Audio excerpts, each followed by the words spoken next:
पलक है। ये मेरी मम्मी पूनम देवी। आप हमारे वीडियो को तो पसंद ही करते हो, लाइक करना क्यों भूल जाते हो? इसीलिए इस वाली वीडियो को 3000 लाइक तक पहुंचाओ और व्यू ज्यादा होना चाहिए और ज्यादा से ज्यादा सब्सक्राइब करो और बेल आइकन प्रेस करो।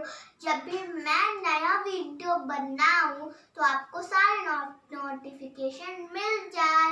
तो चलिए वीडियो एंजॉय करें। गोर लगै छी, हमर नाम पूनम मल्लिक अछि। मिथिला फेवर में स्वागत अछि। हम आइ एकटा कोरोना पर गीत सुनाबै छी। कोरोना महामारी फैला देलक पूरा दुनिया में, तो अहाँ सब ओहिसँ बचू। लॉकडाउन कर देलखिन पीएम, तो ओकर पालन करू, घरे में रहू, साफ सफाई में रहू, सब अपना अपना सब सोशल डिस्टेंस बना कर रहू। तो लिए हम एकटा ऊपर गीत सुनबै छी। हे भगवान कोन कसुर विधन भेल बाम करोना आबि गेलै। हे भगवान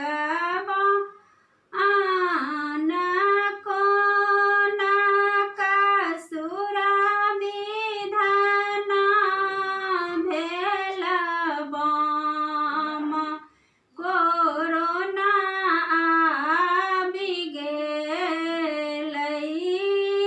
केहन ई हो कोरोना वायरस भेल, केहन ई हो कोरोना वायरस भेल। सबके परदेसिया घर आबि गेल। कहब दुख ककरा, सबके परदेसिया घर आबि गेल।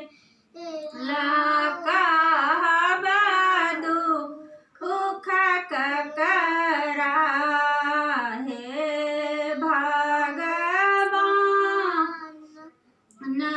लॉकडाउन में रहू, मास्क लगाओ। लॉकडाउन में रहू, मास्क लगाओ। सोशल डिस्टेंस से हो बनाऊ। कहब दुख ककरा। हे भगवान कोन कसुर विधन भेल बाम, कहब दुख ककरा।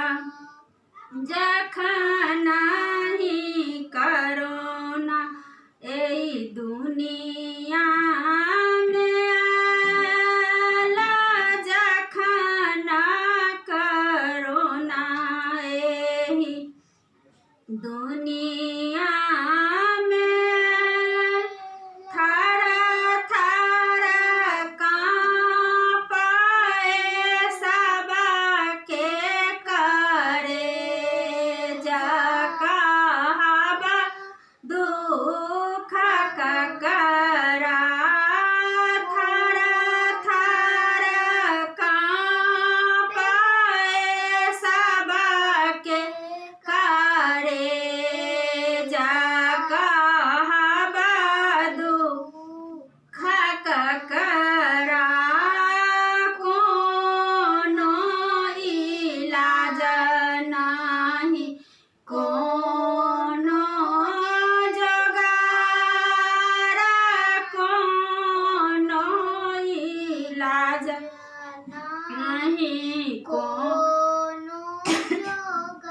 गारना ही बनल छी कोनो दवाई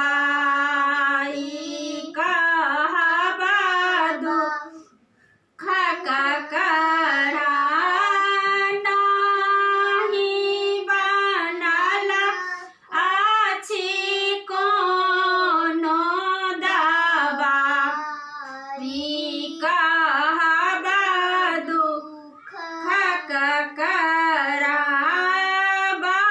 वापस बेटा के कहि देलक दूर वापस बेटा के कहि देलक दूर अपना सँ अपना के केलक मजबूर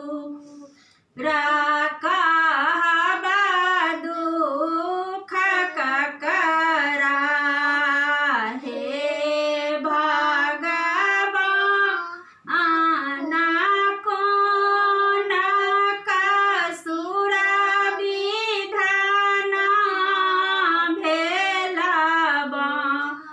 माँ करोना आबि गेलै ओहि करोना के मारी भगाओ ओहि करोना के मारी भगाओ नहीं तऽ दुनिया खतम भए जाएत कहबा दुख ककरा हे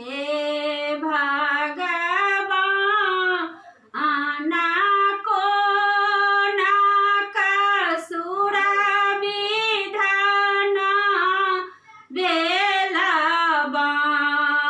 माँ कहबा दुख ककरा। और यहीं पे वीडियो खत्म होता है। मजा आया ना? मुझे भी बहुत आया। और देख क्या रहे हो, लाइक करो। तो बाय बाय, नेक्स्ट वीडियो में मिलूंगी। बाय।